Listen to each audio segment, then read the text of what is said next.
Are you booking consistent interviews, but you're just not able to convert those interviews into offers? It's a really tough place to be in when you're getting those initial recruiter outreaches. Maybe you're getting those AI interviews, but you're just not seeing them translate into those second, third, final round interviews. Or maybe you have cracked that and you're getting to those later stages. However, they're just not converting into offers. It is so hyper competitive out there, but that doesn't negate the fact that it is painful and it hurts and it's hard and demoralizing to be in the job search and, God forbid, being unemployed and without a paycheck and trying to figure out how to get to that point where you get that offer. It's a really tough place to be in. I know I've been there myself. Back in 2023, I was working a single product management job for a big healthcare company earning $80K. And I decided I wanted to really grow my remote income. And I figured out how to get a lot of interviews. I was booking 20, 30 interviews a month, but it was just really, really hard for me to get to that final stage in that offer round. Ultimately, I was able to land a role at double my salary. So I went from 80K to 160K. This is a whole other topic, but I pursued job stacking. So I worked both at the same time.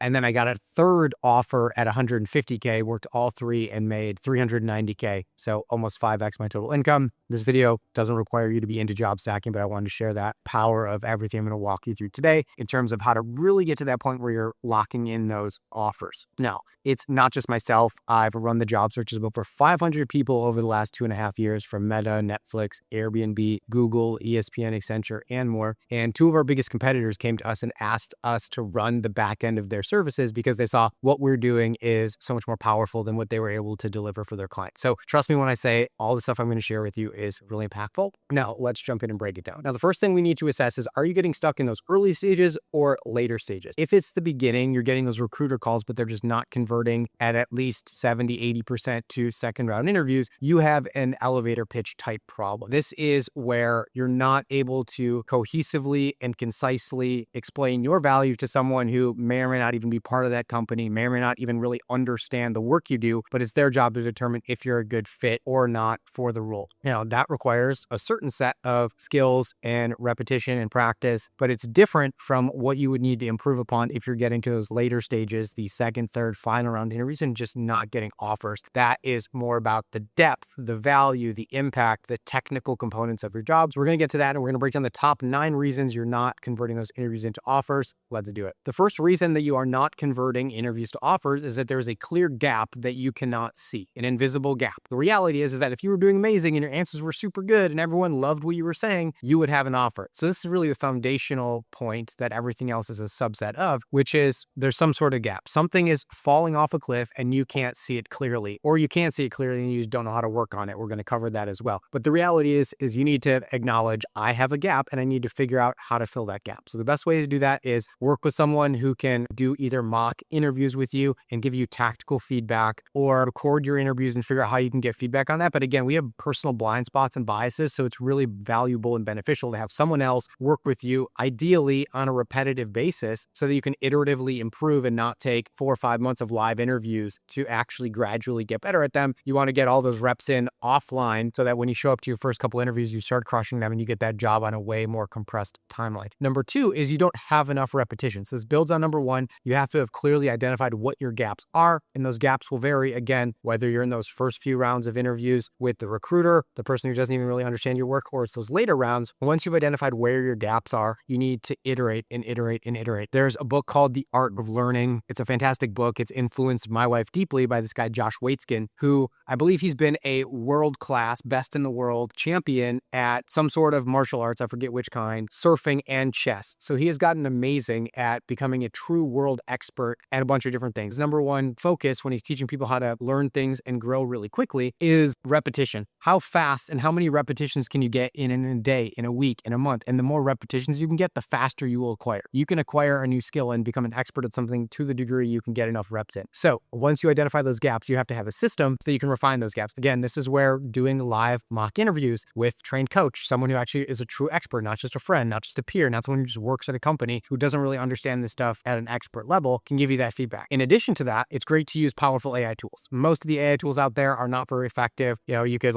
type your responses into ChatGPT, but it's missing so much context, it's missing tonality. So there are a few specific AI tools we recommend for our clients to use in conjunction with live mock interviews to, again, iterative feedback, taking your live interviews that you're doing, recording those with your phone, and then piping it through those AI tools to get real-time feedback on every interview you do so you can fill those gaps that we talked about in step 1 so much faster on a daily basis. 3 is you don't understand your audience. Whether you're speaking to a recruiter, the data manager, the head of product, the CEO, the sales manager, all those people are going to care about something different. So if you're not converting interviews to offers, there's a good chance that you aren't doing a good enough job of stepping into the shoes of the person you're talking to, because you can't explain your work to the CEO the same way you do the recruiter who's not even part of their company. They're like a third-party person who doesn't even really understand the job. They're just trying to get a paycheck, and they need to be spoken to in such a different way. So that's a huge reason why people don't progress forward. It's not that they're not capable. They just don't understand how to break down their experience for the person they're talking to in real time. 4 is the lack of impact. If I'm going to pay you $150,000 per year, I want to know you're going to give me $600,000 worth of value. So if all you're talking about is the tasks you've done, that doesn't convey impact. The way you convey impact is through dollar value quantification and figuring out how to take those core stories that you have and convert that to true real business impact. 5 is a lack of technical depth in your storytelling. And this is for the later stages when you're speaking to those directors, the VPs, the people who you would work with on a day-to-day basis. If you're not getting past those interviews, it's likely that there are also some gaps in how you're converting the skills that you need to have for that job into stories. And obviously, hypothetically, you could get asked 100 different questions and it's not realistic to have answers for all of them. So what you need to do is have a strategy and a process and a system to help you have core stories that you can pull from and adapt for any situation. That's what we do for our clients, and it makes them way more adaptable and less brittle to a curveball question because they just really thoroughly understand how to map their past experience to any new questions they're going to have to field. 6 is figuring out that perfect balance between being long-winded and over-explaining and lulling the person to sleep where they just check out, and being too brief and not conveying enough value. You really have to find that middle ground, which again happens through getting feedback on your interviews. Figure out, am I hitting that middle ground of giving enough value without being over-explanatory and making people just check out from the conversation. 7 is not connecting emotionally. You can do everything else right, but if people don't feel chemistry and a sense of excitement about the conversation they had with you, they're probably not going to pick you. I do a lot of hiring and I do a lot of it based off vibe, which is I'm going to talk to this person daily. Do I have a good feeling when I talk to them, or do they make me feel like drained, like Eeyore, like mopey? And figuring out how to convey high energy, not too high, where it's like this person's like weirdly too excited, but also not too low is really important. And that's just like the energetics of how confident you feel, how relaxed you feel, how well do you feel prepared for the interview process itself. All that plays into how people are going to perceive you energetically. And as we know, only 5% of communication is verbal, 95% is nonverbal, and the energy you exude is a huge percentage of that. Number 8 is not having that X factor that makes the hiring person go, wow. I recently hired a coach for our community, for our clients. And when I was interviewing candidates, I hired the wow factor woman. In this case, what did she do well? She was just so prepared with the research and questions and an excitement about working with us that you just can't fake. That was like, wow, she may or may not be the most qualified person on paper, but she is so freaking excited about what we do that I know any gaps that she has, which there really weren't gaps. She was just as qualified as everyone else. I felt confident she would be the best performer because she communicated that she was so excited for the opportunity and took the steps to show me she was so prepared for the interview by asking me way better questions than all the other candidates. So it's figuring out what is your X factor, what's your wow factor that will set you apart from everybody else. And last, number 9 is volume of applications going out. Again, there are 500 people that apply to every job out there. So if you're getting consistent interviews, that's kind of a miracle, something that can be controlled and predicted. However, when I was going from my second to my third job, it took me 9 or 10 final round interviews to get that last offer. And it's not that I wasn't qualified, but it's that there are so many people to choose from that they're going to pick the absolute perfect person. You could have presented yourself so amazing, but there's probably one person out there that worked for a direct competitor and understands the sub industry and sub niche so well that they just have to pick that other person. So the best way to negate this is to just increase your total number of applications going out, which creates more interview volume, which creates more momentum. And then you churn through those things faster and faster. You can get an offer within a few interviews, but we also want to hedge against that. And the best way to do that, again, is just create as much interview volume as you possibly can, knowing that it's a numbers game. So if you want support with this process, we can run your job search for you, just like we have for 500 other professionals. Get assigned a direct one-on-one coach where you can do unlimited mock interviews. We'll show you how to use the best AI tools on the market to get live feedback on every interview you do so that you learn faster and faster and faster, and build those systems to just get way better at interviewing in 1 to 2 weeks rather than 3 to 4 months. And again, make sure you get that next offer way quicker than you would otherwise. So if you want to learn more about that, head to our website, book a call, and we'll see you there.